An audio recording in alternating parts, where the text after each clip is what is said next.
C'est que l'embranchement des mollusques est un groupe qui est très diversifié. Le facteur commun, c'est la présence d'un cormon. La coquille peut être présente comme il peut être absente. Il peut être réduite carrément à de simples épines, comme dans le cas des aplacophores. Donc, il n'y a pas vraiment de plaque. C'est pour ça qu'on dit aplacophore ne porte pas de plaque, c'est le A privatif. Vous avez un autre groupe sur lequel on va passer tout à l'heure, donc c'est les monoplacophores, une seule coquille. Puis vous avez d'autres dont la coquille est subdivisée en plusieurs segments, au nombre de 8, c'est les polyplacophores, plusieurs plaques portées par l'animal. Vous avez des animaux chez qui la coquille est plutôt tubulaire, en forme de tube, ouvert des deux extrémités, une extrémité étant plus large que l'autre. Elle ressemble pratiquement à une défense d'éléphant. C'est les scaphopodes. Donc jusque-là, c'est 4 classes. Puis il y a les bivalves que vous connaissez le plus. Vous retrouvez les coquilles vides sur le bord de la mer. C'est les bivalves, 2 valves, donc une valve droite, une valve gauche, et l'animal qui est mou, il est protégé à l'intérieur. Bon, on verra encore la complexité de ce groupe. Vous avez d'autres animaux qui ont un pied, qui ont bien sûr le corps musculeux, mais le pied qu'ils utilisent pour le déplacement est situé du côté ventral. Donc je l'illustrerai via l'escargot que vous connaissez bien. Eh bien, ce sont des gastéropodes, mais il y a d'autres formes qui vivent dans les milieux marins et qui ont une respiration branchiale, comme les prosobranches et les opistobranches, qui ont donc des branchies en fonction de leur position, est-ce qu'ils sont tirés vers l'avant ou vers l'arrière de l'animal, on qualifiera d'animaux prosobranches ou opistobranches. Mais l'escargot, il est plutôt pulmoné. Les pulmonés, ils peuvent avoir une coquille comme le cas de l'escargot commun, Helix aspersa, ou alors tout simplement dépourvu de coquille comme le cas de la limace. Puis vous avez un autre groupe, une classe très très évoluée, puisque c'est un mollusque qui est extraordinairement sophistiqué. Son pied, qu'il devrait utiliser pour la locomotion, elle est située du côté de la tête, du côté céphalique. Et elle est découpée en tentacules plus ou moins longs, tout dépend donc de l'espèce. Vous connaissez ici la sèche et ici le poulpe. Et vous avez aussi d'autres espèces qui ont... Et vous voyez que la sèche et le poulpe n'ont pas de squelette apparent. Pour la sèche, il a un squelette interne, mais pour le poulpe, il n'a pas de squelette.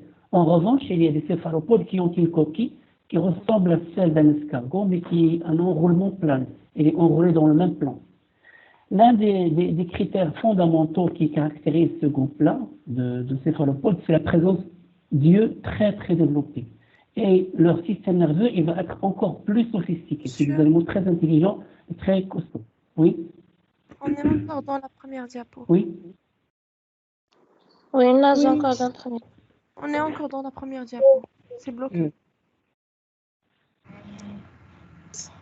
C'est bon? Est-ce que vous arrivez à voir la diapo 1? Oui. Donc, je saute cette diapo, je pense que c'est clair pour cette diapo. Et on passe à la deuxième. Vous avez la deuxième diapo? Non. Non. Oui. Maintenant, oui. Oui, maintenant. Je me suis connecté avec le câblage. Donc, je disais les bivalves que vous connaissez très bien, mais s'il vous plaît, vous désactivez vos micros juste pour répondre. D'accord? Parce qu'il y a un retour de son. Merci. Donc, les bivalves, vous les connaissez, ils sont protégés par 2 valves, une valve droite et une valve. C'est des animaux qui vivent dans le sable marin, enfouis dans le sable marin. Et généralement, ils ont des prolongements de leur corps qu'on appelle des siphons par lesquels ils filtrent la nourriture qui existe donc dans l'eau. Puis vous avez un autre groupe, les gastéropodes. Gastéroestomac et pode-pied. Donc leur pied, il est situé du côté ventral. Donc l'exemple, je donnerai en premier, c'est l'escargot que vous connaissez très bien et qui se déplace par reptation grâce à un pied musculeux situé du côté ventral. Mais c'est un animal qui a une respiration pulmonée. Mais il existe d'autres animaux qui vivent dans l'eau et donc dont la respiration est branchiale. Il y a ici les prosobranches, parce qu'ils ont une branchie située en avant, on va voir ça dans le détail par la suite, et les opistobranches, opistaux veut dire vers l'arrière ou arrière, ou région postérieure, donc la branchie, elle est située dans la région postérieure. C'est bon jusque-là? Si je change de diapo, est-ce que ça change chez vous? Est-ce que ça a changé chez vous, la diapo, donc céphalopode? Oui. Donc ici, Oui, mais un autre groupe de mollusques, les céphalopodes, et dans ce terme, vous avez céphalo et vous avez pode, ça veut dire que le pied, c'est-à-dire la partie musculaire qui sert à la locomotion, est cette fois ramenée du côté de la tête, d'où le terme de céphalopode, et il est découpé en tentacules. Vous voyez chez le poulpe, on voit bien les tentacules qui portent des ventouses. Là, chez la sèche, il y a des ventouses, il y a des tentacules mais sans ventouses, à part dans deux de ces tentacules. Dans le détail, donc il a 10 tentacules, là c'est 8, et il a une nageoire. Chez ces deux animaux, on ne voit pas de coquille apparente. En fait chez la sèche et le calamar, la coquille il est réduite à une sorte d'os, si on peut appeler ça comme ça, un squelette interne, une coquille interne. Mais chez le poulpe, il n'y a pas de coquille. En revanche, dans l'océan Indien, il y a ce bel animal qui est le Nautilus, qui présente une coquille externe et qui a de nombreux tentacules. Et l'une des caractéristiques de ces céphalopodes, c'est d'être des animaux très sophistiqués sur le plan de leur morphologie. Notamment, ils ont des yeux qui ressemblent à l'œil humain, à l'œil des mammifères. Ils ont une vision qui est très pointue et ils ont un cerveau, presque un début de formation d'un cerveau et une certaine intelligence. Alors, vous avez la diapo donc sur les définitions et caractères généraux? Pas encore. Pas encore. Pas encore. D'accord. Donc, comme embranchement, c'est un embranchement qui contient plusieurs espèces, plusieurs classes, à peu près, on dénombre à peu près 100 000 espèces qui ont reconnu maintenant, mais on estime qu'au moins 40 000 ne sont pas encore découvertes. Donc, c'est à peu près 100 000 plus ou moins 40 000. Et il y a beaucoup de formes fossiles qui datent de plus de 600 millions d'années. Donc, d'ailleurs, dans la géologie que vous allez étudier, en paléontologie, vous allez travailler essentiellement et en grande partie sur des coquilles de mollusques. Ce sont en fait des animaux métazoaires, c'est-à-dire des organismes formés de plusieurs cellules, bien évidemment, qui sont triploblastiques, ça veut dire qu'ils disposent des 3 feuillets embryologiques qui sont l'ectoderme, l'endoderme et le mésoderme. Mais en plus de ça, ce sont des animaux qui sont célomates, c'est-à-dire qu'ils présentent des cavités célomiques, donc qui proviennent de célome à l'origine se trouvant dans le mésoderme. Ce sont des animaux sur le plan du système nerveux, des animaux hyponeuriens, c'est-à-dire leur système nerveux, il est situé ventral par rapport au tube digestif. Et on leur décrit une symétrie bilatérale, c'est-à-dire que quand vous prenez un mollusque, généralement, on peut définir un côté droit et un côté gauche. Bien évidemment, ça à l'origine, parce que chez certaines formes, comme l'escargot que vous connaissez très bien, il a une coquille qui est enroulée en hélice et ce n'est pas dans le même plan. Ça veut dire qu'on ne peut pas définir parfaitement un côté droit et un côté gauche pour la partie qui contient les viscères. Parce qu'au cours de son développement et de sa métamorphose, il y a eu une modification, une torsion et une flexion donc, de cette masse viscérale, la masse qui contient les viscères de l'animal, qui a altéré, qui a modifié la symétrie bilatérale qui était à l'origine. Est-ce que vous arrivez à m'entendre, s'il vous plaît? Est-ce que vous arrivez à voir? Oui. Oui, monsieur. Alors, Oui, c'est un embranchement, comme j'ai dit, qui est connu depuis les plus vieux fossiles qu'on connaît, c'est de 600 millions d'années. Donc, il est connu depuis très, très longtemps, depuis le Cambrien. Leur corps, normalement, il n'est pas segmenté. C'est-à-dire, ce ne sont pas des animaux qui sont formés de segments. Mais on verra par la suite qu'on va tomber sur certains groupes qui sont en fait intermédiaires dans leur structure entre les mollusques et les annélides. Parce qu'ils ont quand même conservé une certaine segmentation. Mais en général, ce sont des éléments non segmentés, sauf quelques espèces qui permettent d'établir un lien phylogénétique, un lien évolutif, en conservant certains organes répétés, comme certains muscles, comme un certain nombre de ventricules ou de reins. La tête, il porte la bouche et les organes de sens. Bien sûr, pour faciliter la tâche devant vous, vous allez juste penser à votre fameux escargot avec lequel vous avez joué quand vous étiez enfant. Vous voyez qu'au niveau de la tête, il y a une bouche par laquelle elle mange, puis il y a ses tentacules et les yeux qui permettent de percevoir les sensations, donc des organes sensoriels. Mais bon, ça c'est un schéma très simplifié et on va voir que c'est très difficile de prendre juste une espèce donnée et l'étudier et dire voilà comment ça se présente les mollusques en général, parce que comme on vient de le voir, il y a 7 classes et chaque classe elle a ses propres caractéristiques. Donc c'est très difficile d'étudier tout l'embranchement en se basant uniquement sur le descriptif d'une seule espèce. Et donc on sera amené à imaginer autre chose, on verra. La masse viscérale, qu'est-ce que ça veut dire la masse viscérale? C'est-à-dire l'ensemble des organes qui forment les viscères. L'estomac, le tube digestif en général, le foie, tout ça, ça constitue la masse viscérale. Elle est située dans la région dorsale et généralement elle est protégée par une coquille de nature calcaire, et cette coquille elle est munie d'une cavité paléale, une cavité, une sorte d'espace, un petit espace dans lequel vont se loger les organes de respiration qui sont les branchies. Ça veut dire que c'est une petite chambre qui est infiltrée d'eau, dans laquelle pénètre l'eau. Et donc, cette eau qui est chargée d'oxygène va se mettre en contact avec les branchies qui se trouvent dedans. On va voir ça à travers des illustrations. Et c'est comme ça que se fait l'oxygénation. Donc, la cavité paléale, quand je dis la cavité paléale, c'est l'espace qui communique avec l'organe respiratoire. Puis, vous avez un pied chez ces animaux-là, qui est un organe locomoteur situé du côté ventral pour la plupart des animaux. Quand vous pensez à l'escargot, par exemple, quand vous pensez au gastéropode, mais pour certains, il est découpé en tentacules. C'est un organe qui est charnu, c'est-à-dire formé de chair, à musculature très développée et riche, il est très riche en cellules glandulaires. C'est-à-dire qu'il y aura des cellules qui vont sécréter une substance muqueuse qui à la fois protège l'animal contre l'agression par l'eau, qui permet de le garder humide, mais qui aussi facilite le glissement. Donc, il va sécréter des substances muqueuses qui favorisent le déplacement de l'animal et qui assurent la protection de l'animal. Pour la reproduction, elle est généralement sexuée. Il n'y a pas de reproduction asexuée.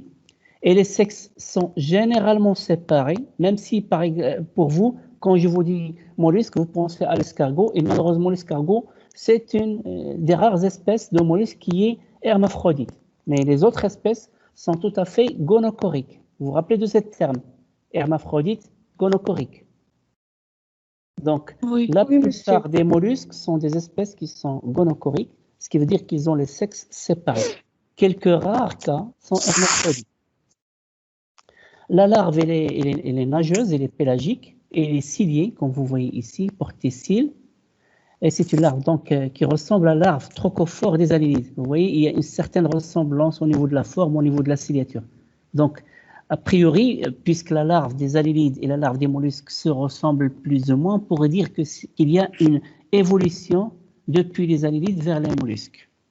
Bref, donc, on vient de voir, juste à l'instant, qu'il y a 7 classes. Il y a les aplacophores, sans coquille, les monoplacophores, avec une seule coquille, les polyplacophores, avec une coquille divisée en plusieurs pièces, les lamellibranches, qu'on appelle aussi les bivalves, avec 2 valves, les gastéropodes, qui sont des animaux se déplaçant par un pied situé du côté ventral, et généralement, quand ils sont pourvus d'une coquille, une coquille hélicoïdale. Et puis, vous avez les céphalopodes, chez qui le pied est devenu un organe de préhension pour saisir les proies et de déplacement situé du côté céphalique, d'où le terme de céphalopode. Et puis enfin, vous avez les scaphopodes, ces genres d'escargots qui se retrouvent cachés dans une coquille en forme de tube, et puis de temps en temps, ils vont sortir leurs tentacules pour attraper la nourriture. Donc, vous voyez qu'il y a une grande diversité. C'est très difficile. Quel animal je vais prendre pour illustrer le groupe avec toute sa diversité? Il n'en existe aucun. Donc, en raison de cette grande diversité de l'embranchement, il s'avère que c'est très, très difficile, voire impossible de prendre une espèce donnée et d'étudier le groupe à travers cette espèce. C'est pour ça qu'on est amené, on est obligé d'imaginer un modèle théorique, un modèle qui n'existe pas réellement dans la vie de tous les jours, mais un modèle de synthèse dans lequel on va essayer de greffer tous les éléments qui sont plus ou moins en commun chez les mollusques et dire voilà le modèle de base auquel obéit la structure des mollusques. Je vais revenir sur ça par exemple. Bon, vous imaginez combien de modèles de voitures il y a. Il y a énormément de modèles de voitures, chacune avec sa forme, chacun avec les options qu'il a. Mais en fin de compte, si vous voulez dessiner une voiture, vous allez faire quoi? Vous allez faire un habitacle, 2 roues et un volant. C'est le basique. Donc, quand vous dessinez ça, déjà, ça évoque dans l'esprit de celui qui regarde votre dessin qu'il s'agit d'une voiture. Et on ne se soucie plus quelle marque, quel modèle, quelle option, quelle structure, quelle motorisation, quel confort. C'est ça, le principe de créer un archétype, un modèle archaïque et théorique. Donc ça, pour que je puisse étudier l'ensemble de ces 7 classes à travers un simple modèle, je dois le créer. C'est un modèle ou c'est un type théorique idéal qui regroupe donc, j'ai dit, l'essentiel des caractéristiques. C'est ce qu'on appelle un archétype. Et le voilà donc notre archétype. Qu'est-ce qu'on retrouve dans cet archétype, pardon? Ben, on retrouve un corps qui est mou, avec un pied ventral, une masse viscérale qui est dorsale, et une coquille qui protège l'ensemble. Du côté de la tête, on trouve la bouche et une pièce très répandue chez ces animaux-là, mais qui va varier, la radula, sorte de râpoir. Vous savez, quand vous voulez râper des carottes ou bien du fromage, vous utilisez quoi? Un râpoir. Une pièce métallique avec des petites dents. Eh bien, ils ont un système équivalent par lequel ils arrivent à décrocher ou émietter la nourriture. Puis vous avez un tube digestif, d'accord? Et puis on a le système nerveux qui est situé en dessous, donc c'est un hyponeurien. Vous avez une autre chambre, mais cette fois on l'a placée vers l'arrière, c'est la cavité palliale, il peut très bien se trouver ici ou là. Donc ça, c'est la cavité palliale, mais il n'y a pas la branchie est repoussée vers l'arrière. Peu importe, là aussi c'est une cavité. Ben, c'est la branchie pour la respiration, donc a priori c'est un animal qui respire par système branchial. Vous avez le tube digestif qui commence par la bouche ou l'œsophage et ensuite, c'est des glandes salivaires, l'estomac, après l'intestin et il y a l'hépatopancréas, une sorte de glande qui stocke la nourriture et ça s'ouvre par l'anus au niveau de la région postérieure. Vous avez la gonade qui assure la reproduction, vous avez le système vasculaire, le cœur, vous avez le système rénal qui filtre. Donc, à travers ce schéma, c'est un mollusque. Oui, il reprend toutes les caractéristiques du mollusque, mais vous ne trouverez jamais un animal qui ressemble goutte à goutte à cela, un animal du groupe. C'est juste un modèle théorique qui recèle ou qui répertorie l'essentiel des caractéristiques qu'on pourrait trouver chez les mollusques en général. Étudions ce modèle théorique. Donc, je disais que pour la morphologie, je viens de le dire, le corps peut être subdivisé en 3 parties, si on peut dire cela. Il y a la région de la tête, qui est généralement apparente, qui porte la bouche plus les organes de sens, qui sont des tentacules ou des antennes. Le corps, dans son ensemble, qui comprend un pied musculeux ventral et une masse viscérale dorsale, une masse qui contient tous les organes vitaux. Et puis, toute cette masse-là est protégée par une coquille qui est donc sécrétée par les revêtements de l'animal, par les teguments de l'animal. C'est bon? Pour l'anatomie, donc, c'est un animal qui présente une cavité célomique, puisqu'on avait dit c'est un animal célomate. Et vous pouvez voir ici, par exemple, que par endroit, vous trouvez des organes et puis vous trouvez une enveloppe qui l'entoure. c'est un petit espace, c'est des espaces péricardiques ou périrénaux ou périgénitales. C'est la cavité, donc, je veux dire, célomique qu'on retrouve autour de certains organes. Et donc, ce célome ne paraît pas comme ce qu'on a vu chez les annélides avec des vésicules au niveau de chaque segment, puisque là, on n'a pas de segment. Donc, pas de cavité métamérisée. En réalité, chez ces animaux-là, on va voir que très souvent, on trouve un tissu de remplissage. C'est-à-dire, il y a du mésenchyme qui est l'âge qui remplit.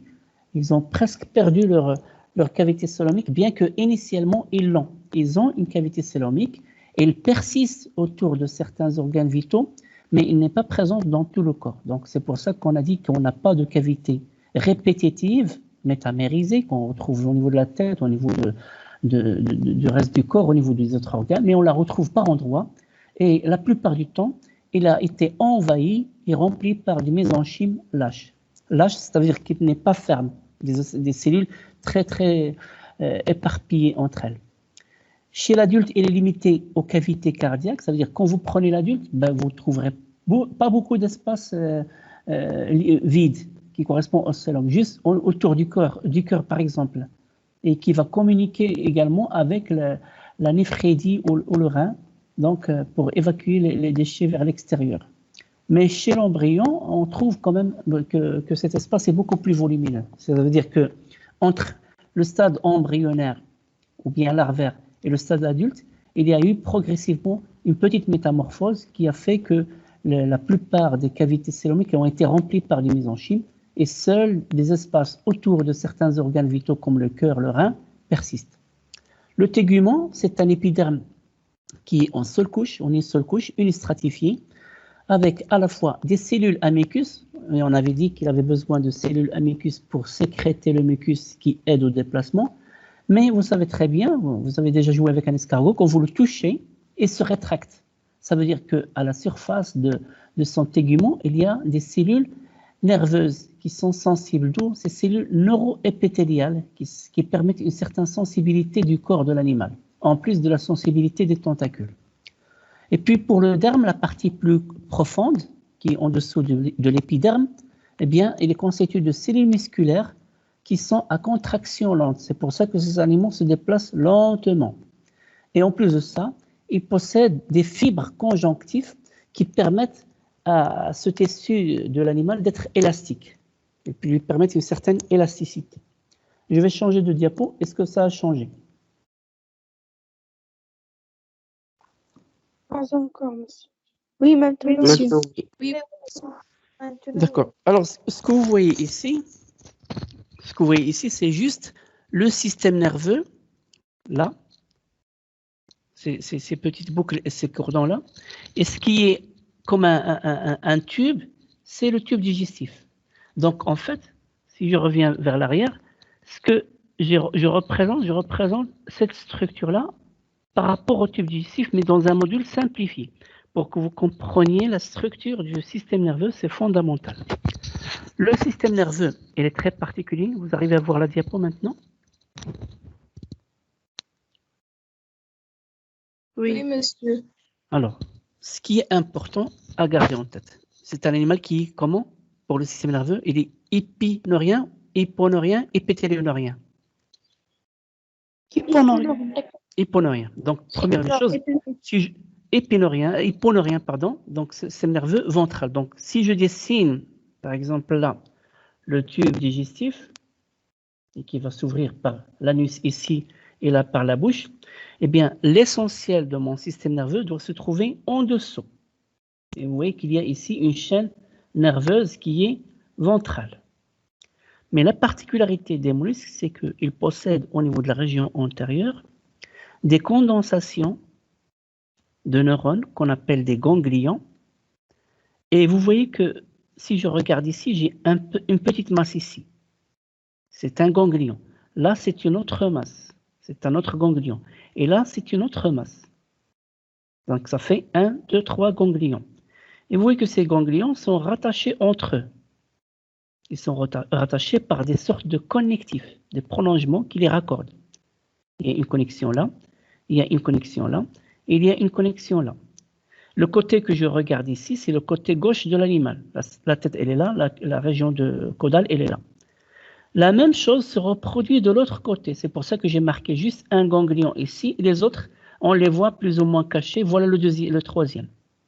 Donc, quand vous avez 3 points et que vous les reliez par des traits, ça donne quoi en géométrie? Triangle. Un triangle. Un triangle. C'est ça. C'est pour ça qu'on appelle ça les triangles latéraux. Alors, voyons voir de quoi ils sont constitués. Les 2 ganglions qui sont situés au-dessus du tube digestif, les seuls d'ailleurs, qui vont envoyer des prolongements vers les tentacules et tout ça, ce sont des ganglions qu'on appelle les ganglions cérébroïdes. Ce n'est pas un vrai cerveau, certes. Donc, ça ressemble à un cerveau, d'où le terme oïde, cérébroïde, les ganglions cérébroïdes. Il y a un à droite et un à gauche. Vers le bas, il y a quoi? Le pied de l'animal. Donc, ce ganglion, on va l'appeler le ganglion pédial. Et celui-là, c'est un ganglion pédial. Donc, les deux, ce sont des ganglions pédieux. Le pluriel de pédial. Parce qu'ils sont situés du côté du pied. Est-ce que vous avez compris? Oui, monsieur. Et puis, vous voyez que c'est l'autre ganglion là, et l'autre ganglion là, ce sont des ganglions qui sont situés du côté de cette région, là où il y a la masse viscérale, la masse des viscères. D'où ce sont des ganglions qui sont situés, qu'on les appelle les ganglions pas viscéraux, mais on les appelle les ganglions paléaux parce qu'ils sont situés du côté de la région paléale, de la cavité paléale.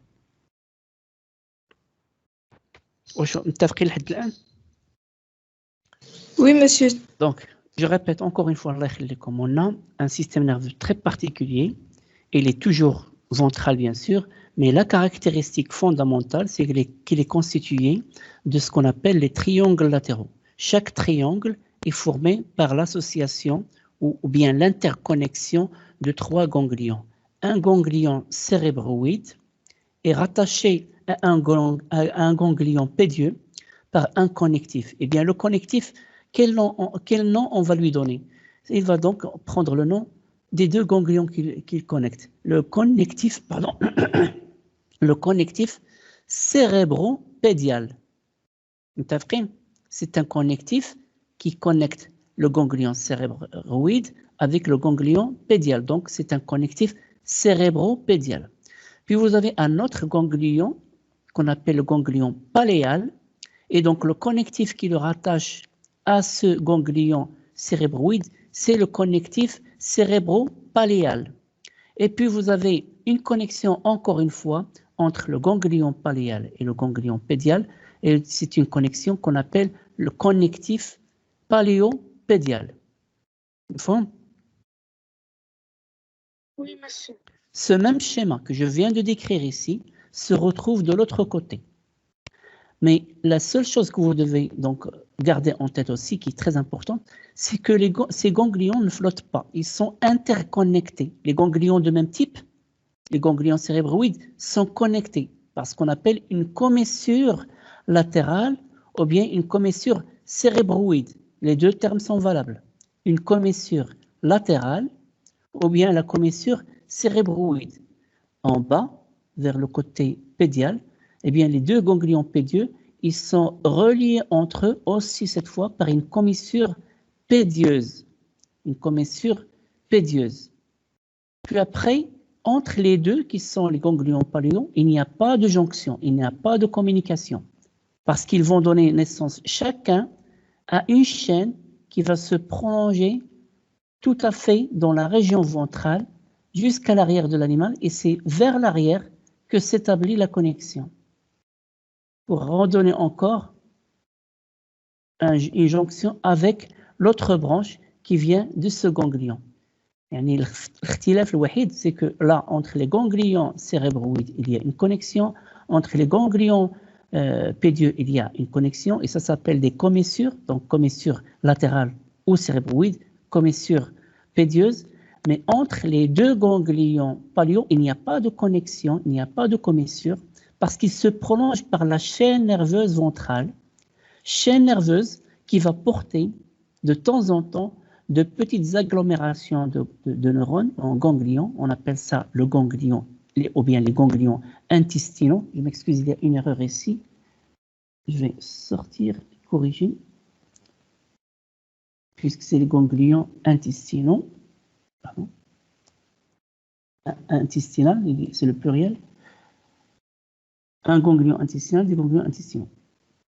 Vous avez toujours le partage? C'est bon? Non, monsieur.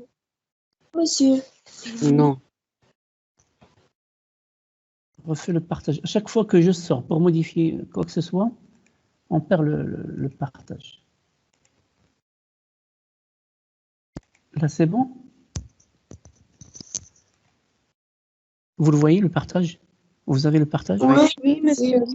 Alors, ça, je disais qu'à partir des deux ganglions palliaux, comme ils n'ont pas de connexion entre eux, ils vont donner naissance à un prolongement ventral. C'est la chaîne nerveuse ventrale qui présente sur son parcours des condensations. Donc, cette condensation, elle est située du côté gauche, l'autre, elle est du côté droit. Et c'est ce qu'on appelle les ganglions intestinaux. Vers l'arrière, c'est les ganglions viscéraux. D'accord? Je vais encore corriger. Et vers l'arrière, carrément, c'est à ce moment-là que se rétablit la connexion entre la branche droite et la branche gauche, et ça donne la commissure sous-intestinale, parce qu'il passe sous l'intestin. Tout ça, ce que je viens de décrire et qui vous paraît compliqué, il est illustré ici en texte. On a deux ganglions cérébroïdes réunis par une commissure latérale. Deux ganglions pédieux sous l'œsophage. Sous la première partie du tube digestif, on l'appelle l'œsophage. Le tube qui raccorde la bouche à l'estomac, on l'appelle l'œsophage. Quand vous avalez quelque chose, vous la sentez passer à travers votre gorge parce qu'il emprunte le premier conduit qu'on appelle l'œsophage et ensuite il arrive vers l'estomac. Donc, deux ganglions pédieux sous l'œsophage réunis par une commissure pédieuse. Et ensuite, deux ganglions palliaux non réunis parce qu'on ne voit pas de commissure.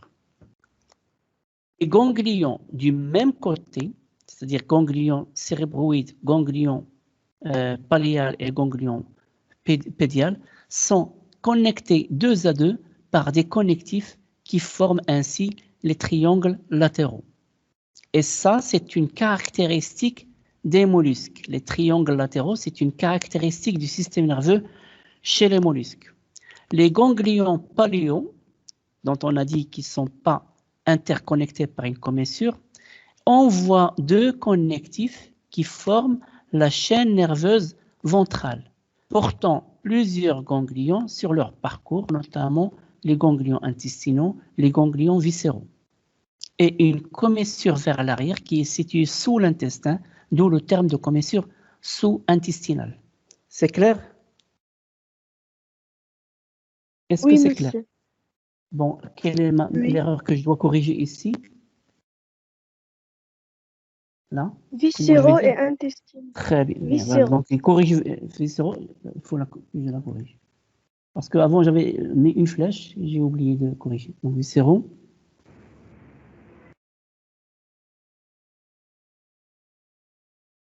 Et je refais le partage parce que maintenant, je sais que vous avez perdu le partage. Oui ou non? Oui. Oui, monsieur. Et là, vous l'avez. Donc, faites attention, vous corrigez les fautes qu'on a peut-être commises lors de la saisie du texte. Vous avez la diapo maintenant.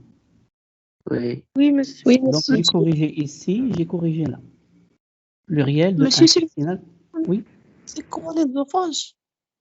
L'œsophage, c'est la première partie du tube digestif. Quand vous avalez quelque chose, vous mangez ou vous buvez quelque chose, il passe dans votre estomac. Alors, le tube qui connecte votre bouche ou la cavité buccale à votre estomac, c'est un tube qui vient derrière la trachée artère. Donc, l'œsophage, c'est une portion, la première portion du tube digestif. Et d'ailleurs, c'est un organe qui permet donc d'avaler les éléments parce qu'il fait des contractions descendantes. Vous pouvez très bien avaler quelque chose alors que vous avez la tête vers le bas et les pieds vers le haut. C'est grâce à sa musculature qui se contracte et qui pousse l'aliment vers l'estomac. Ce qu'on appelle les contractions péristaltiques. Mais ne jouez pas à faire cela.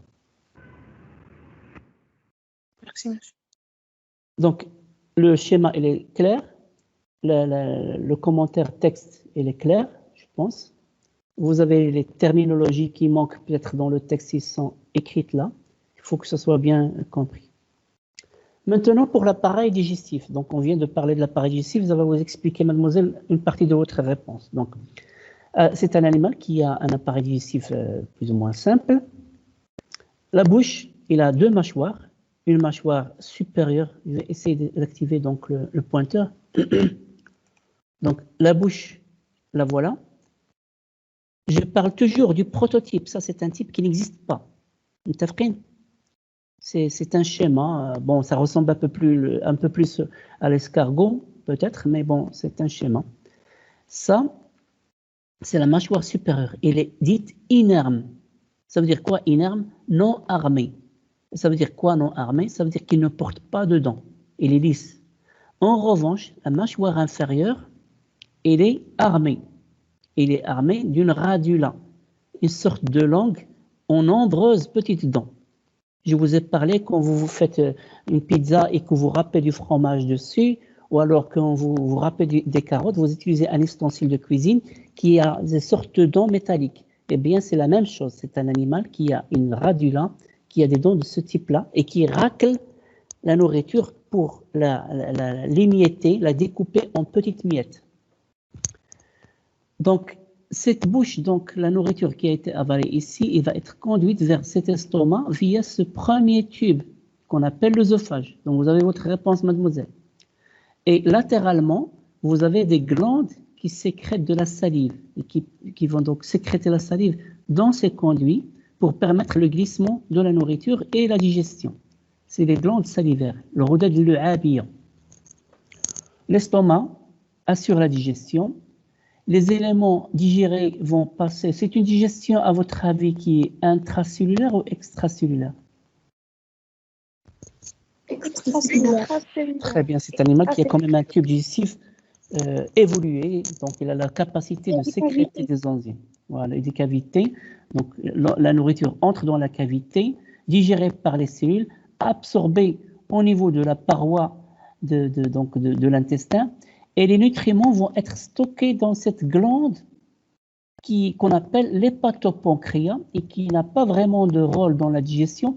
C'est juste une structure qui va stocker les réserves alimentaires. Vous savez très bien, par exemple, l'escargot, il va sortir pendant la période printanière, après les premières pluies. C'est à cette période qu'il se reproduit, qu'il se nourrit. Mais dès que ça commence à se dessécher, il va rentrer dans sa coquille, sécréter une sorte de voile, de diaphragme, et rentrer en veille ralentie. Mais vous allez me dire comment il vit pendant cette période d'été et d'automne. Il vit grâce aux réserves qu'il a cumulées dans son hépatopancréas, alors qu'il se nourrissait pendant le printemps et la fin de l'hiver. Donc voilà, donc l'hépatopancréas n'a pas de rôle dans la digestion, mais un stockage des éléments nutritifs. Quand l'animal se nourrit, digère et élimine les déchets, ça va vers l'intestin et ça ressort par une ouverture ici, située vers l'avant, qui est l'anus. Dans cette région-là, on parle de ce qu'on appelle la cavité paléale.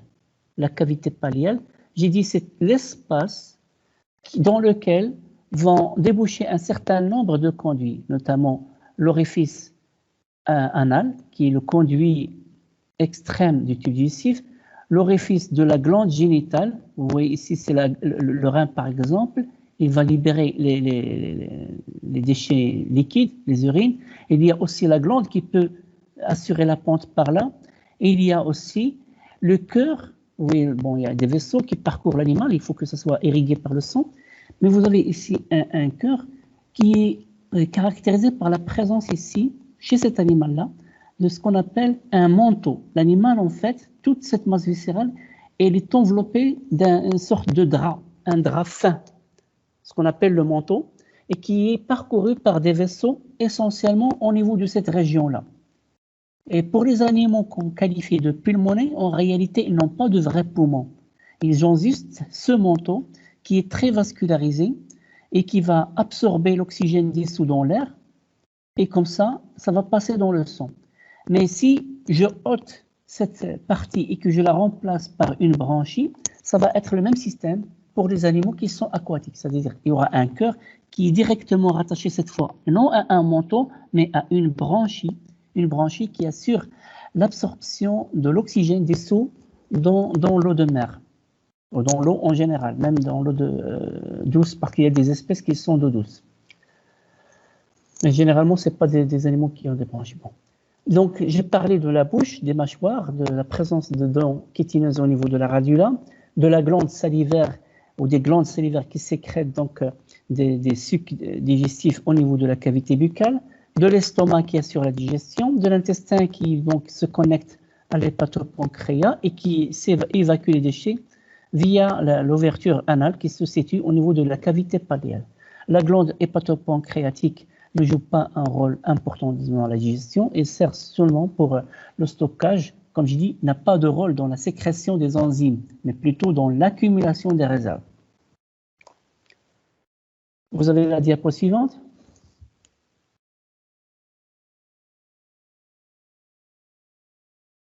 Pas encore. Maintenant? Maintenant, oui. Maintenant, oui. Alors, pour la respiration, je disais que, bon, l'animal, il y en a qui, la plupart respirent par respiration branchiale. Vous savez ce que c'est que les branchies?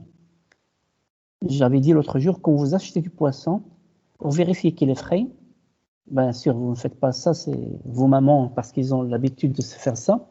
Et il faut soulever l'opercule derrière, et qui se trouve derrière la tête. Et là, vous allez trouver des structures lamellaires, comme un peigne, mais qui sont rouges. S'ils sont rouges vifs, ça veut dire qu'ils sont encore gorgés de sang frais. C'est un animal qui est fraîchement ramené donc, chez le poissonnier. S'ils sont brunâtres ou un peu foncé marron, ça veut dire que c'est un animal qui est quand même un peu périmé. On va dire un peu périmé. Bon, ça, c'est des branchies, c'est des sortes de lames très, très vascularisées.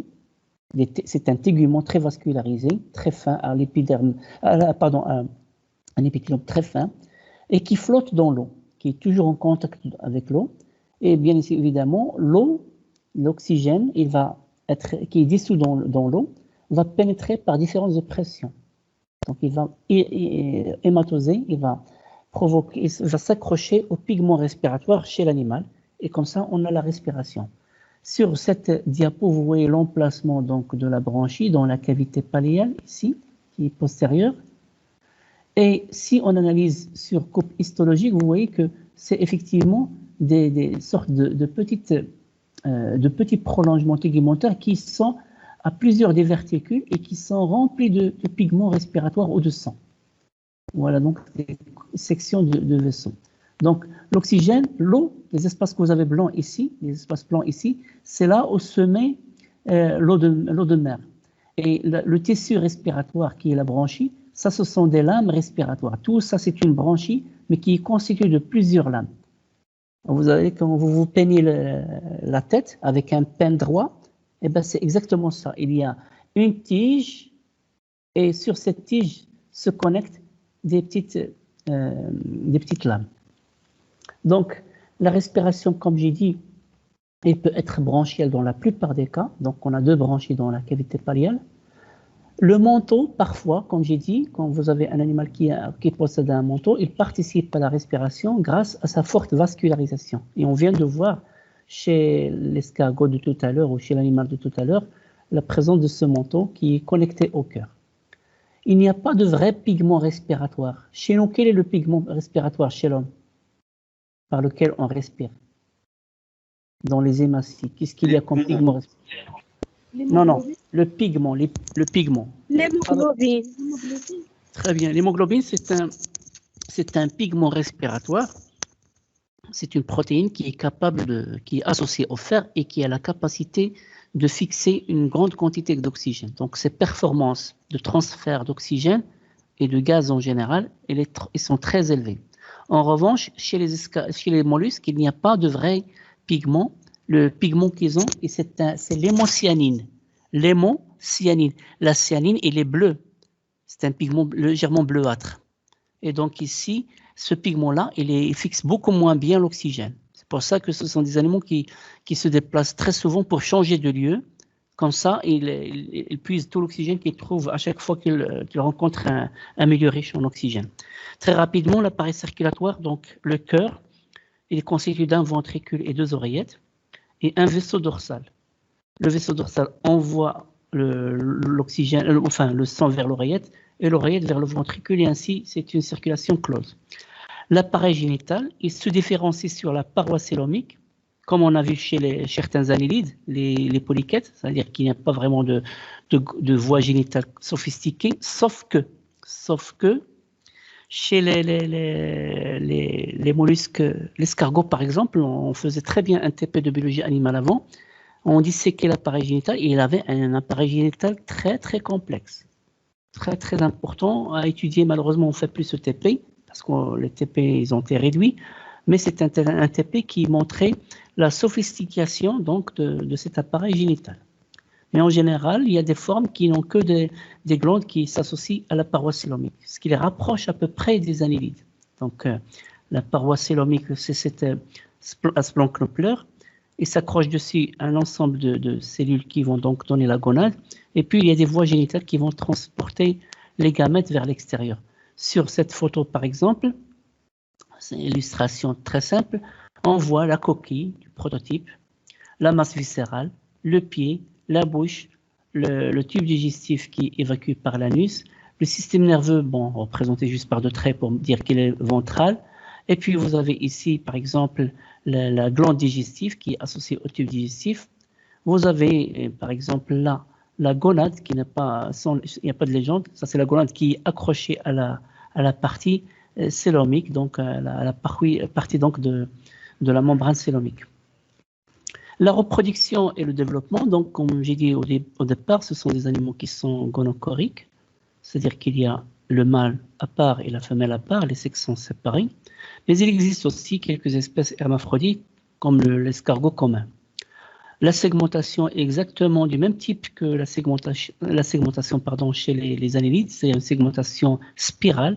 On assiste à une première division, puis une deuxième division perpendiculaire, ce qui donne 4 cellules tout à fait identiques. Et à partir de là, les fuseaux achromatiques deviennent plus ou moins obliques. À chaque division, les fuseaux achromatiques sont obliques au précédent, ce qui fait que les cellules vont s'intercaler à chaque division et on a l'impression d'avoir une segmentation qui donne une hélice, d'où hélicoïdale. Et ça donne une larve villigère qui est nageuse et qui va donc commencer à sécréter sa coquille, si c'est un animal avec coquille. Et en fin de compte, ça devient un animal qui subit une certaine métamorphose et grandit. La métamorphose, en fait, cette métamorphose, elle concerne essentiellement le célome, parce que chez la larve villigère, il y a encore présence de nombreuses cavités célomiques, mais chez le mollusque adulte, on va trouver que cette cavité célomique, il va être envahie et remplie par du mésenchyme.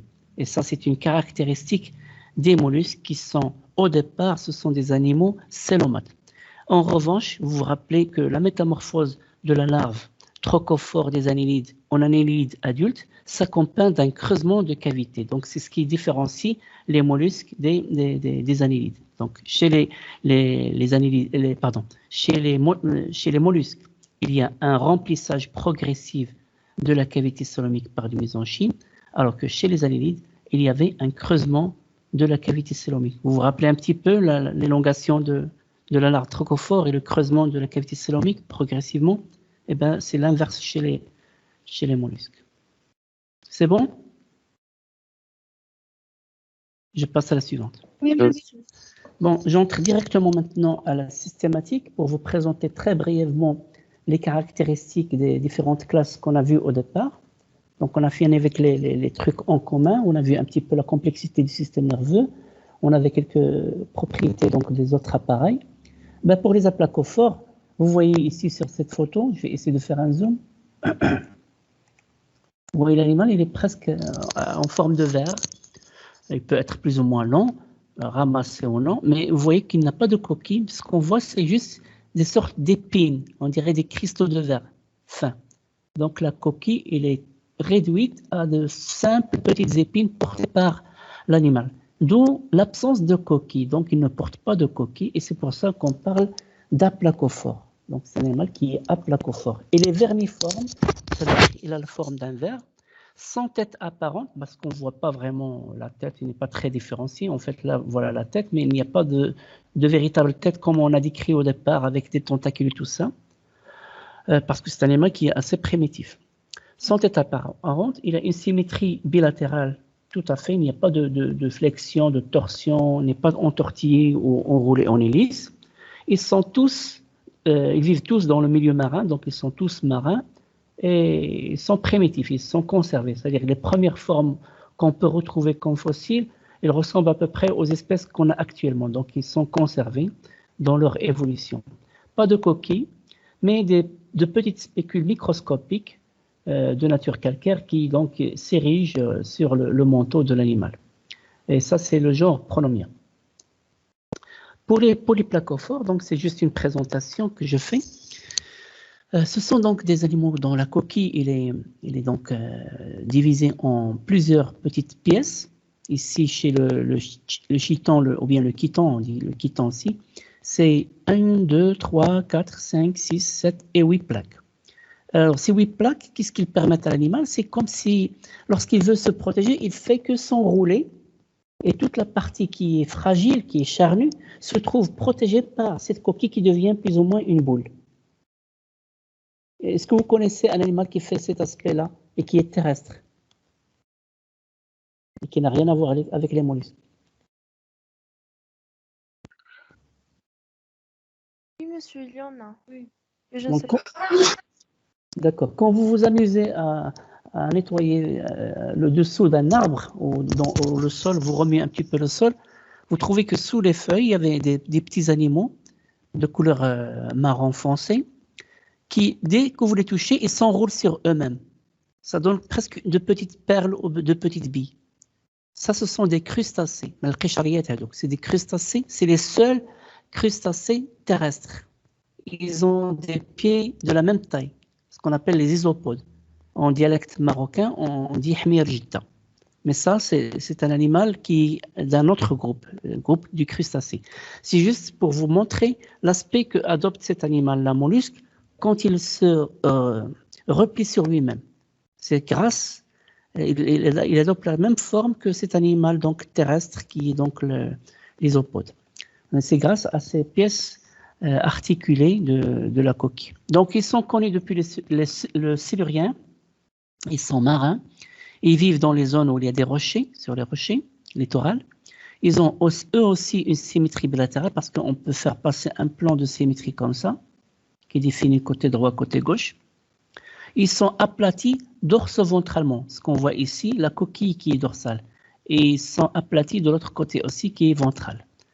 La coquille, elle est capable, comme je viens de le dire, de s'enrouler sur elle-même grâce aux 8 plaques qui la constituent et qui sont des plaques articulées. C'est un animal qui est marin et du coup, il respire par des branchies. Et on a remarqué que les branchies, il n'y en a pas qu'une seule, il y a plusieurs. Le système nerveux, lui aussi, il est découpé. La coquille, elle est découpée. Donc, on pourrait penser qu'il y a une certaine métamérisation chez cet animal-là, d'un certain nombre d'organes. Donc, ça veut dire, comme il est un animal primitif et connu depuis longtemps, ça suppose qu'il pourrait provenir d'une évolution des annelides, éventuellement. Mais on verra encore ça dans un autre groupe. Le cœlome aussi, il est développé. Et ça, c'est un caractère primitif. Parce qu'on avait dit que lorsque les mollusques évoluent, depuis le stade larvaire vers l'adulte, généralement, le cœlome devient très réduit à quelques espaces autour du cœur et du rein, et le reste, il est rempli par du mésenchyme. Mais chez cette espèce-là, on a remarqué que le cœlome reste encore développé, et ça, c'est un caractère primitif, parce que les annélides, par exemple, qui sont des cœlomates avec un cœlome très abondant, se retrouvent au niveau évolutif antérieur aux mollusques, qui sont beaucoup plus vieux que les mollusques. Donc là, on a affaire à une espèce qui est plus ou moins, ou un groupe qui est plus ou moins archaïque. Il a des caractères primitifs. Pour ce qui concerne l'organisation en général, l'organisation interne, il ressemble à peu près à tout ce qu'on a décrit chez le prototype, donc l'archétype, c'est-à-dire présence d'une radula, donc Le tube digestif, il a la même structure, hépatopancréas et tout ça. Bon, pour la larve, elle est tout à fait proche de la larve trochophore, donc ce qui veut dire effectivement que c'est un animal qui est assez primitif. Alors, une des espèces les plus intéressantes, c'était cette espèce-là. Et j'ai dit espèce et non classe, parce que c'est la seule espèce qu'on a retrouvée actuellement de toute la classe. Tous ses confrères, toutes les espèces du même genre ou de la même classe ont disparu, ils sont que fossiles. La seule espèce vivante qu'on a pu trouver lors d'une expédition, c'est Neopelina galantae. C'était une expédition, les scaphandriers ils descendaient à pratiquement 3500 mètres, c'est-à-dire que c'est une espèce qui vit dans les profondeurs marines. Il a une seule coquille, monoplacophore, et pour lui donner le nom, on lui a donné le nom du bateau qui a servi à l'expédition. Donc tous fossiles, vous avez remarqué, c'est un groupe qui existe, mais sous forme de fossiles, et qui a été conservé dans les fonds marins. La seule espèce actuelle, c'est Neopelina galantae, qui vit à 3500 mètres. Et cette espèce, elle est très très intéressante. Pourquoi? Eh bien, c'est cette espèce qui a permis de rapprocher les mollusques des annelides et des arthropodes. On reviendra plus tard sur les arthropodes, mais ce que je voudrais juste évoquer à l'instant, c'est que les annelides et les arthropodes, ce sont des animaux qui sont nettement métamérisés. Vous avez vu les annelides, les polychètes, les oligochètes, les achètes, tous formés de segments ou de somites ou de métamères. Et vous connaissez très bien les arthropodes, les insectes par exemple. Les insectes, les scorpions et tout ça, ce sont des animaux qui sont formés de segments évidents. Et bien, chez ces animaux-là, il y a une segmentation. Et on avait dit que la segmentation, elle a disparu chez les mollusques. Or, quand on est tombé sur cette espèce, ce qui était extraordinaire, c'est qu'on a retrouvé chez elle des caractères de mollusques, c'est-à-dire la coquille, le corps qui est mou, la présence d'une radula et d'organes d'équilibration, le système nerveux qui est tout à fait identique avec le système circulatoire. Ils sont tout à fait identiques à ce qu'on peut décrire chez l'archétype. Seulement, on a remarqué aussi qu'il y a des caractères d'arthropodes et d'annelides, c'est-à-dire la répétition d'organes, une métamérisation au niveau de plusieurs organes. Donc, il y a des caractères de mollusques, mais il y a aussi des caractères d'annelides et d'arthropodes. Métamérie régulière au niveau de plusieurs organes. Donc, vous avez les branchies qui se répètent, les muscles, les néphrédies, beaucoup de choses qui se répètent. Oui, muscle rétracteur du pied. Vous savez ce que c'est qu'un muscle rétracteur? Le pied, pour bouger, il a besoin de se contracter. Et donc, il y a des muscles pour le tirer. Donc, muscle rétracteur, il y en a 8 paires. Les nerfs qui énervent ces muscles, aussi 8 paires. Il y a 6 paires de néphrédies, 5 paires de branchies, 2 paires de gonades, un célome qui est métamérisé. Et là, en fait, il y a 2 cavités péricardiques qui entourent le cœur, 2 cavités célomiques au niveau de la région viscérale, 2 cavités célomiques au niveau de la région ventrale. Je ne vous demande pas d'apprendre cela. Non, je veux dire juste par là que gardez ça en tête que cette espèce, elle a gardé des caractères de mollusques qui sont donc fondamentalement la coquille, la présence de radula, le système nerveux, l'appareil circulatoire proche de l'archétype, et il a aussi des caractères d'annelides et d'arthropodes qui sont la métamérie au niveau de plusieurs organes. Et il a conservé aussi la cavité célomique. Donc, on peut supposer une hypothèse fondamentale, c'est que quand on étudie cette espèce, cela semble révéler un certain nombre de points. Donc, indiquer quoi? Il peut indiquer que les mollusques étaient initialement, au départ, les premières formes qui étaient peu évoluées, étaient de véritables célomates, puisqu'on retrouve chez cette espèce qui est très archaïque l'existence de célomes, de cavités célomiques au niveau de divers organes. Donc, ils étaient de véritables célomates. Et on retrouve une métamérie, donc c'était aussi des animaux métamérisés. Et ce n'est que lorsqu'ils ont évolué, les espèces actuelles qu'on retrouve actuellement, ils sont à des stades beaucoup plus évolués, eh bien, ils ont perdu pas mal de ces caractères. Donc, avec l'évolution, ils ont perdu les caractères qui les rapprochaient des animaux normalement métamérisés, comme les arthropodes et les annelides. Et il pourrait y avoir une souche, ça veut dire quoi? un groupe d'animaux qui étaient à l'origine de la diversification. Une souche commune qui a donné les annélides et qui a donné, d'un côté par exemple, les annélides et les arthropodes, et de l'autre côté, il a donné les mollusques. C'est comme si vous avez quelque chose d'origine et qui a évolué selon plusieurs voies, qui a eu des modifications. Certains ont conservé des caractères, d'autres ont perdu des caractères. Donc, l'étude de cette espèce semble indiquer que les mollusques étaient initialement de véritables célomates métamérisés, avec une souche probablement commune avec les annélides. Le célome, qu'est-ce qu'il a eu par la suite? Il s'est désorganisé par la suite chez les animaux, chez les mollusques actuels, parce qu'on le voit envahi par leur mésenchyme. Et la métamérie, il a disparu. Est-ce que vous avez compris ce que je veux dire par cette hypothèse? Quand vous observez les mollusques actuels, vous vous rendez compte qu'ils n'ont pas beaucoup de célome. Vous vous rendez compte aussi qu'ils n'ont pas de métamérie.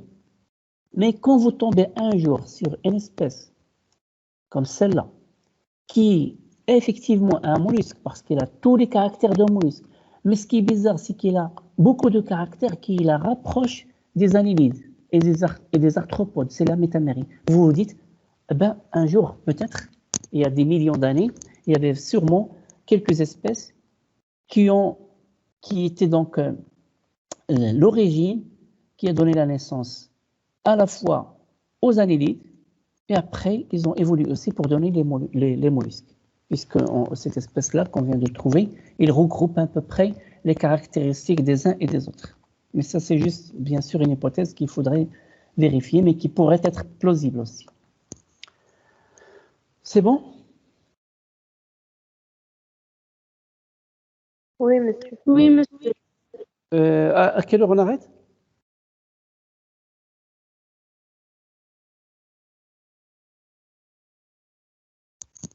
À quelle heure on arrête le cours? À 10h. 10h?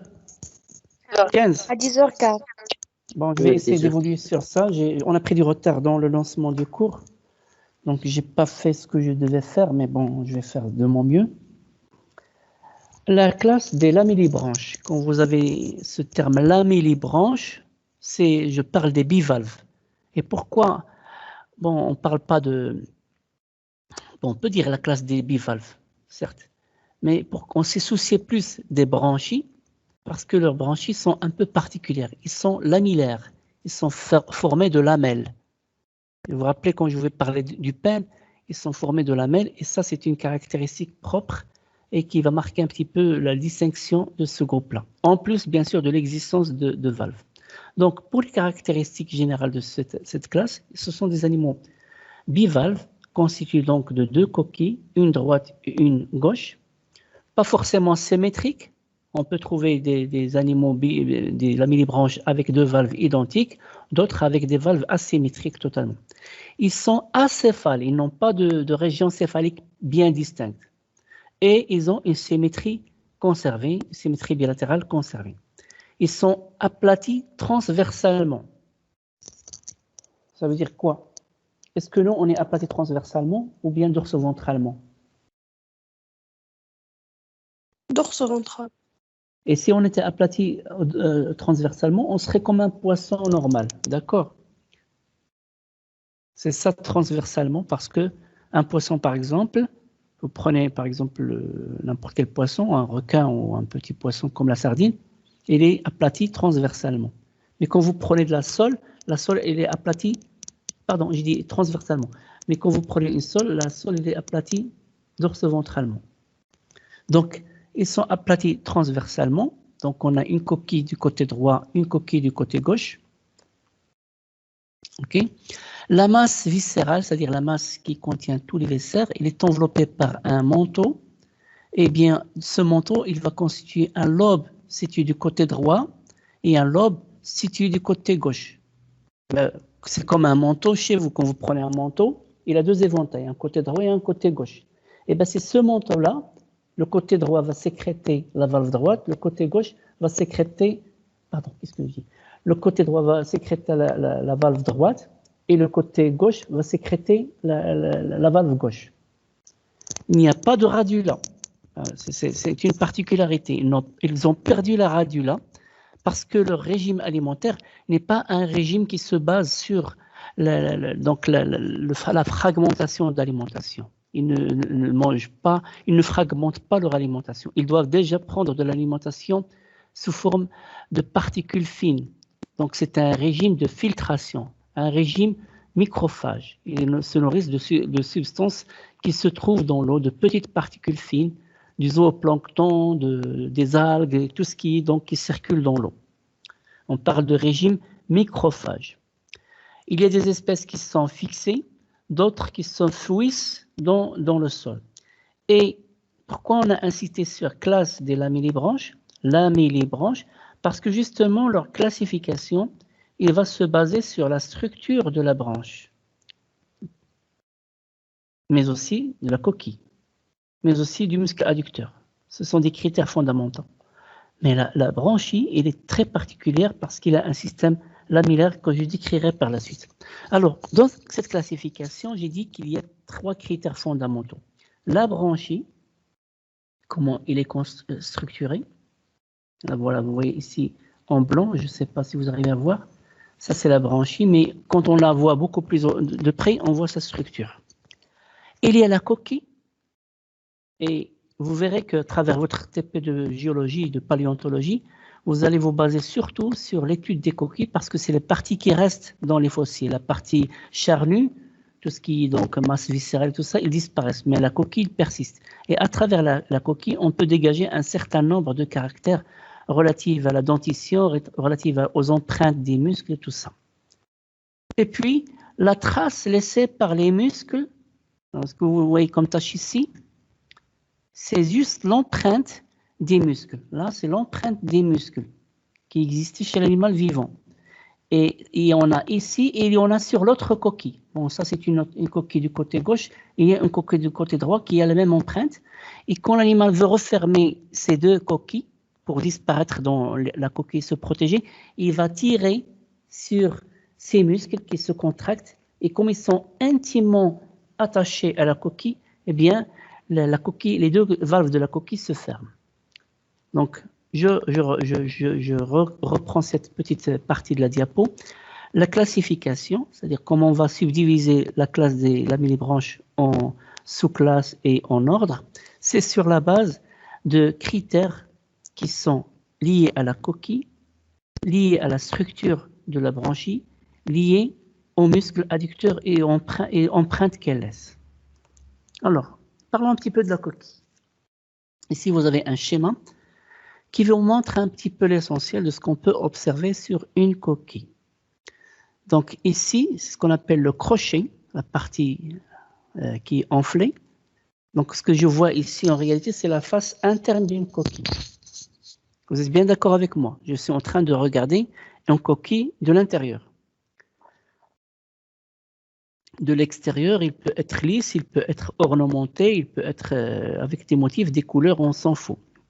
Mais ce qui nous intéresse, c'est ce qu'on peut observer vers la face interne et qui est en quelque sorte le reflet de certains nombres de critères liés à ce qu'a laissé la masse viscérale. Donc, quand la masse viscérale a disparu, le manteau et tout ça a disparu, il a laissé des empreintes et des choses qu'on peut donc étudier et utiliser pour la classification.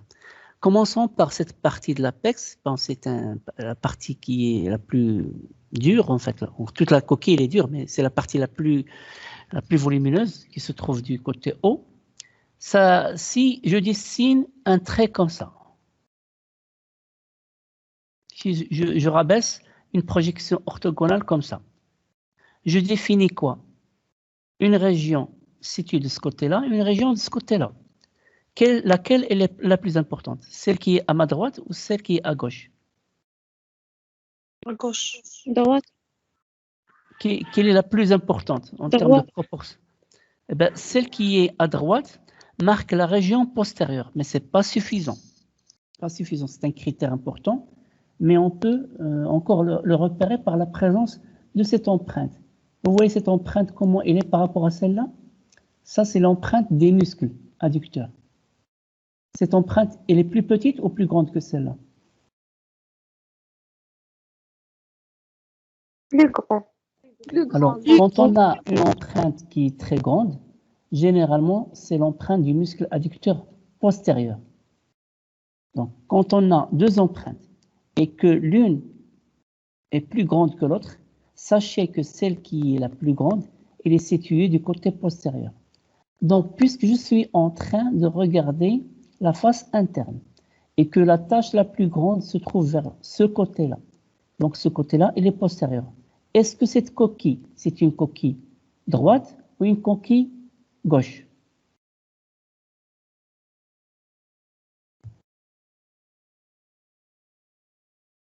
Gauche. عندكم 50% باش تجاوبوا اما gauche اما droite. باش تجيبوا الجواب الصحيح عندكم 50% ديال لي شانس. gauche. Qui a dit gauche? Tout le monde a dit gauche? Droite. علاش droite علاش gauche?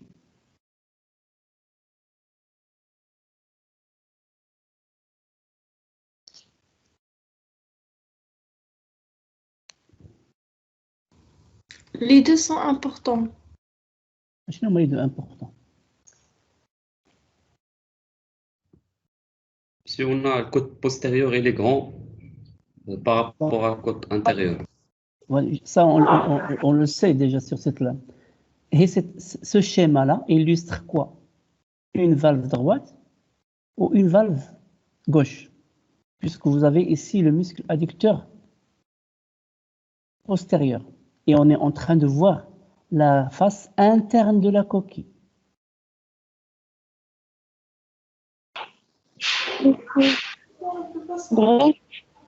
Vous avez dit droite, c'est correct. C'est pas gauche. Attendez s'il vous plaît, je vais essayer de faire quelque chose.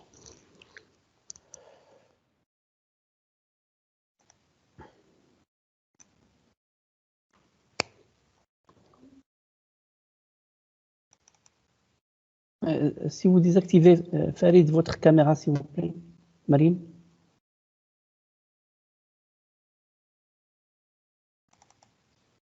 Vous arrivez à me voir? Oui, Hmm? monsieur. Oui. Oui. Oui, monsieur. Mes deux mains sont les valves.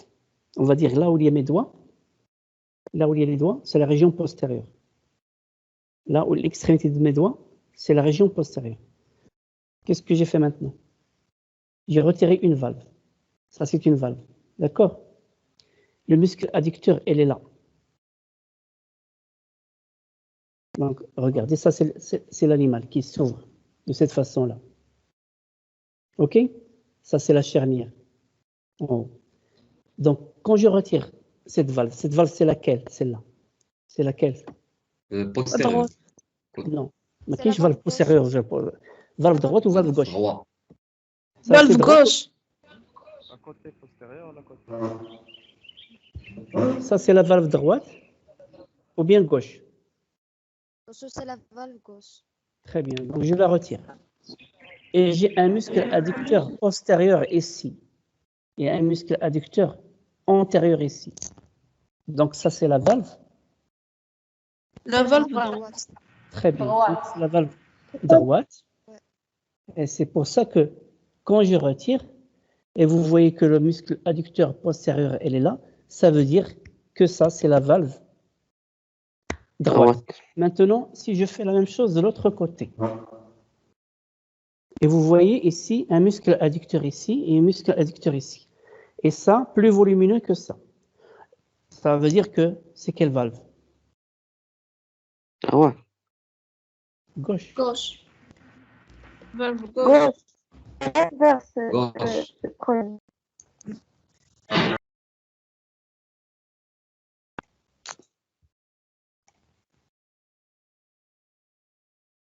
Mais attention, il se peut que vous tombiez sur des animaux dont les deux muscles sont de la même taille. D'accord? Et dans ce cas, vous vous basez sur le trait que vous faites passer ici. Autre chose, vous voyez que là, il y a une trace qui correspond au niveau d'accrochage du menton. Et vous voyez aussi que cette ligne-là n'est pas régulière. c'est pas une ligne régulière. À un moment donné, il a donné une sorte de sinus. Et c'est un sinus qui marque quoi? Qui marque la cavité qu'il avait aménagée pour la cavité palliale. Et on appelle ça le sinus pallial. Alors, le sinus pallial, il est toujours situé du côté postérieur, quand il existe. Je vais sauter une diapo. Je m'excuse.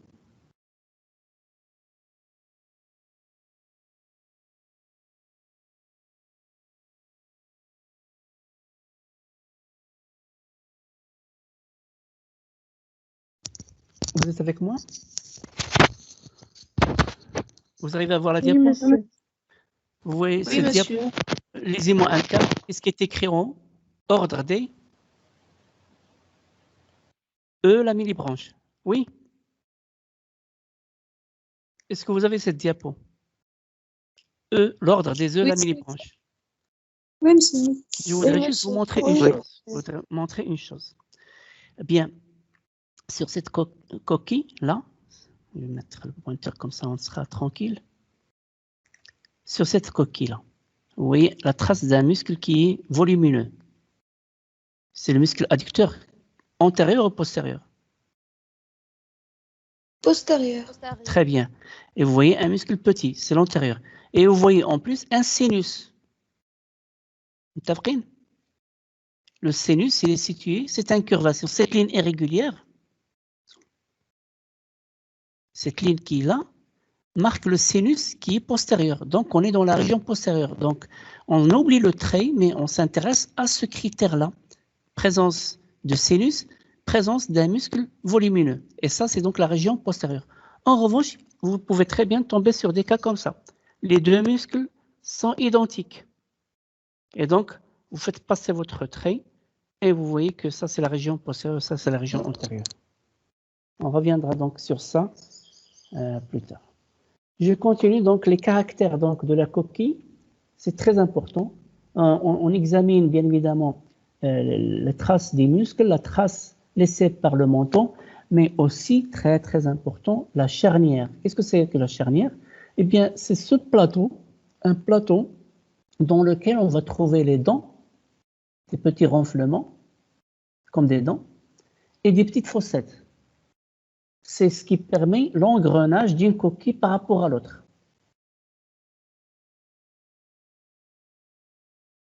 Donc ça, vous allez l'exploiter au niveau donc, de votre étude paléontologique parce que la taille des dents, la régularité, leur nombre, leur forme et tout ça, ça varie d'une espèce à une autre et d'une famille à une autre. Et c'est ce que vous allez utiliser dans vos clés de détermination. Vous avez fait la paléontologie ou pas encore? Non? Pas encore. Donc, quand vous la ferez, vous allez bien examiner tous ces critères au niveau donc, de la coquille, ce qu'on appelle les dents cardinales. Il y a des coquilles qui n'ont pas de dents, d'autres qui ont de petites dents régulières, certains qui ont des dents hétérogènes. C'est ce qui permet, comme si vous voulez, je vais encore passer en mode caméra, parce que je ne peux pas, malheureusement, ces séances de distanciel, ça prive de certaines choses. Là, je vais dire, regardez, ça c'est des dents, d'accord? C'est des dents, ok? Et ça c'est l'autre coquille. Donc, voilà à quoi ça sert. C'est un accrochage. Donc, une dent correspond à une fossette. Une dent sur une valve lui correspond à une fossette. Et c'est comme ça que la coquille peut donc créer une charnière. D'accord?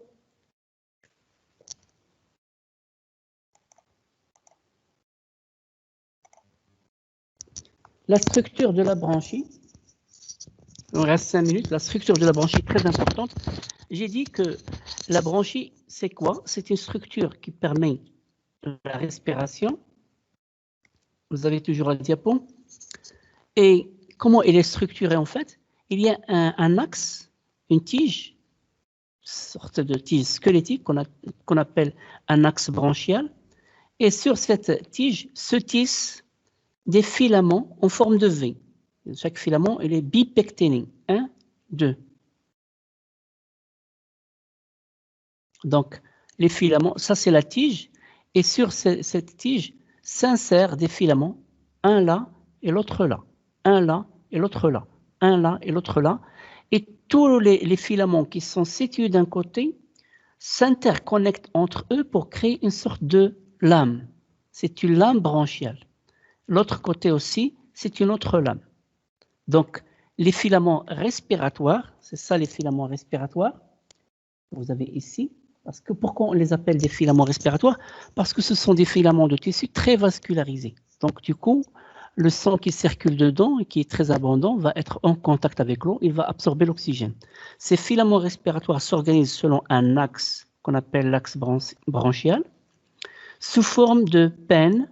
Vous avez l'impression d'avoir un penne, mais en double. Donc, un penne constitue une lame branchiale, l'autre penne constitue l'autre lame branchiale. Donc, une lame interne, une lame externe.